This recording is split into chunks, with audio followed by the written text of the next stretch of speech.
Alright, what's up fight fans? You're watching Octagon Control MMA. I'm Dan. UFC's finally back this weekend. And we're going to be talking about the main event. We've got Kattar versus Holloway. Very excited just to watch a fight again. I mean, we've not had anything for the best part of a month now. So it's going to be great to have UFC back. Alright, Kattar versus Holloway. It's a great first main event for the year. Likely to be a long fight. I don't see an early stoppage in this one. Both of them very accomplished strikers, not so much with a grappling mo, so I don't think we'll be seeing any takedowns. And yeah, but either way, it's going to be a great first main event for the year, great way to start off the year. Start off by talking about Max Holloway, then Calvin Kattar, then a side-by-side, path to victory, and then my pick at the end. And I've got some betting lines to talk about, which I'll probably intersperse throughout the conversation, let's say. Right, so first off, Max Holloway, he's 2-3 in his last 5, which I'd say is probably a bit unfair. He's had the very two close decision losses against Volkanovski for the title. A lot of people think he won at UFC 251 back in the summer. There's a lot of uproar when that happened.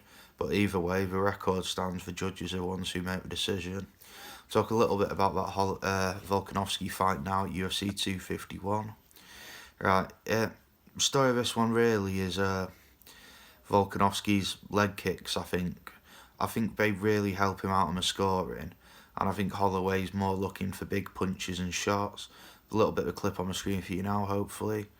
But yeah, it was a very exciting fight, very close. I'm not massive on the people who are calling it a robbery, to be honest. I mean, it was a close decision. I personally scored it for Max, but I understood how it may have been scored for Volkanovski, and I don't really blame the judges for that. I mean, some of the logic the judges used to come to the decision, and I mean, I never really like to see it when you've got 3 scorecards that are all different. I mean, we're all supposed to be watching the same fight, so yeah. Alright, before that, again, Volkanovski, UFC 245, co-main event for the title again. This is where Holloway lost the title. Probably more dominant for Volkanovski in this one, if I'm honest. Again, the leg kicks really help him out on the judges' scorecard, Volkanovski. And Holloway's looking more for big punches. Again, they were quite similar fights, to be honest. There's not much difference. There's a clip now for you a little bit. It's not very long.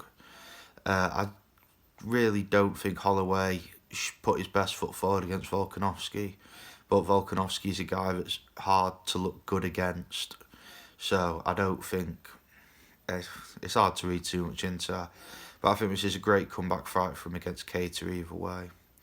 Right, lastly we're going back to Frankie Edgar in 2019. Yeah, we'll talk about that now. He beat Frankie Edgar, fairly dominant, unanimous decision. Clip for you now. Again, pretty standard Max Holloway. He grows into fights as we get along. Starts off quite slow. Hundreds of people have said this talking about him now. His strike landed percentage goes up. His volume thrown goes up as the fight goes on. And he looked very good against Frankie Edgar. Retained the featherweight title in that one, sorry. Yeah, but again, you know what you get with Max Holloway. You get a long, drawn-out slug match, which is very good to watch. Right, talk about Calvin Kattar next. Not such a high-profile name as Max Holloway by any means. His last fight against Danny Ige was his first 5-round main event in the UFC. And I think it's very good that he has got a 5-round main event going into this one, especially against someone like Holloway. Right, yeah, Kattar, very strong striker. It's very similar to Holloway in an extent. If you look at the records, they're both very similar. Holloway's 21-6, Kattar's 22-4, but both, well, Holloway's 10 knockouts, 2 submissions, 9 decisions. Kattar's 11 knockouts, 2 submissions, 9 decisions. So on paper, very similar records.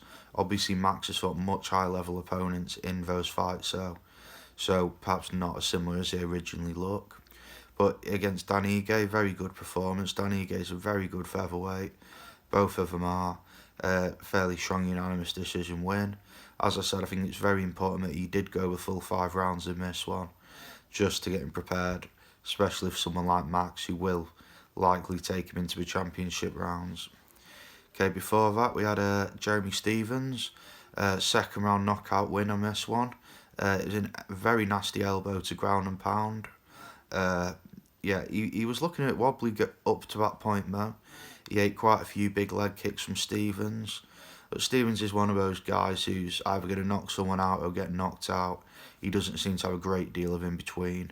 But a good fight to watch. Second round KO from the elbows. I don't think the ground and pound was necessary, but the ref didn't pull him off, so that was that. Excuse me. Okay, before that, Zabit Magomed-Sharipov. I did practice saying that before I started the video, but clearly it didn't work out too well. Unanimous decision loss in this one. It was a close fight. All judges had it 29-28. The round Kattar won. It was, well, they were all close rounds, to be honest. And if the fight had gone the other way, I don't think too many people would complain.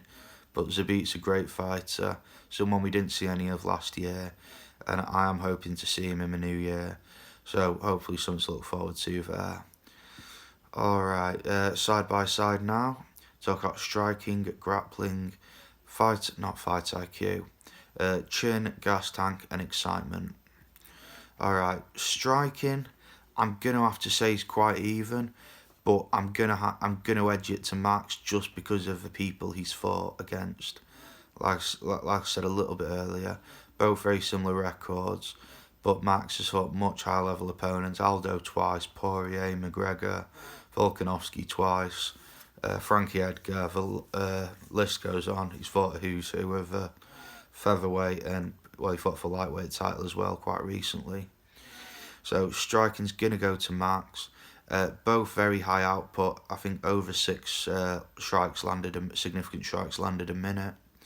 So yeah, this fight is going to be contested mainly on the feet though, where I think Holloway probably has a slight high level experience advantage, if not necessarily a statistical advantage with strikes landed.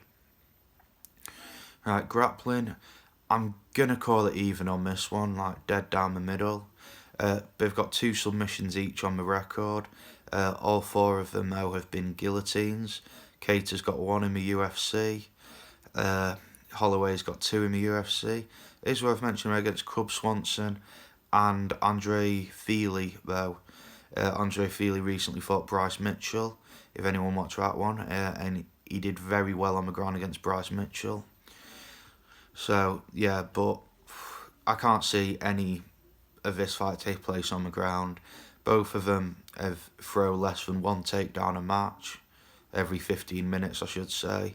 Both got a takedown defence in the 80s, so I can't see any of this fight being contested on the ground unless we get a knockdown, which is unlikely considering neither of them have ever been knocked down in the UFC, so I wouldn't expect to see that either.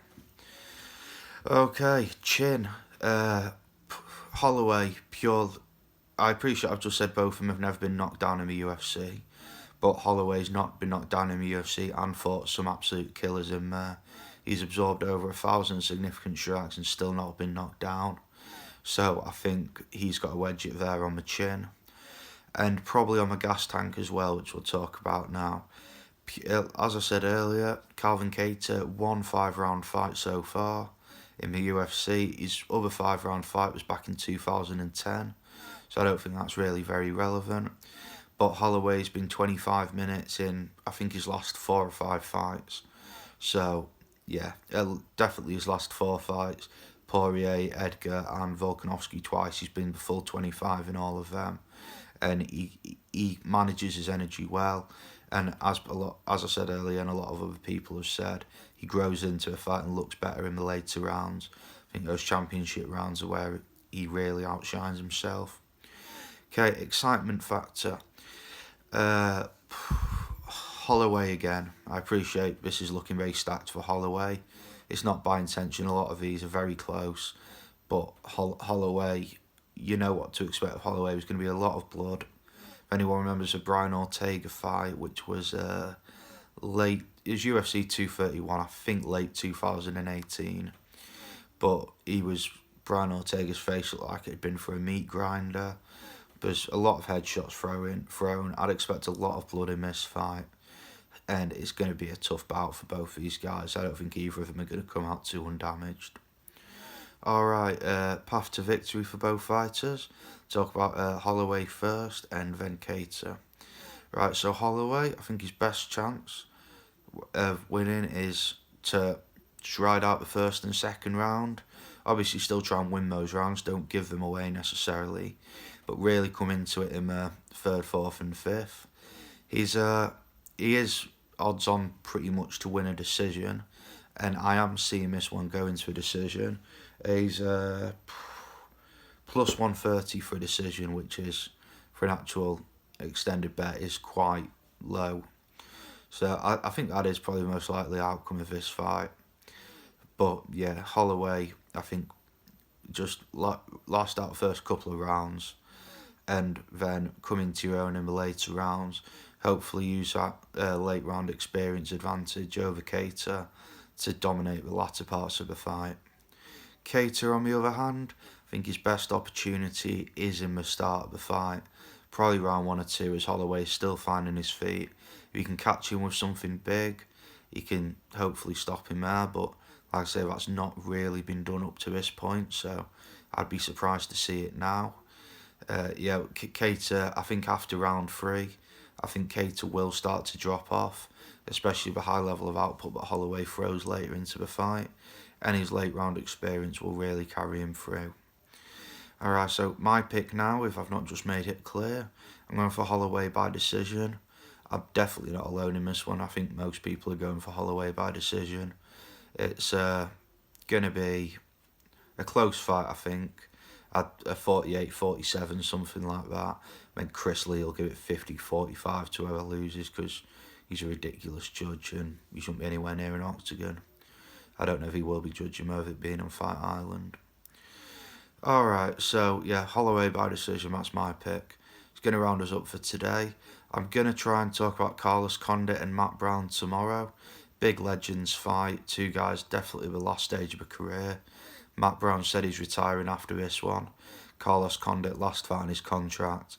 He's 1-5 or 1-6 in his last 6-7 fights.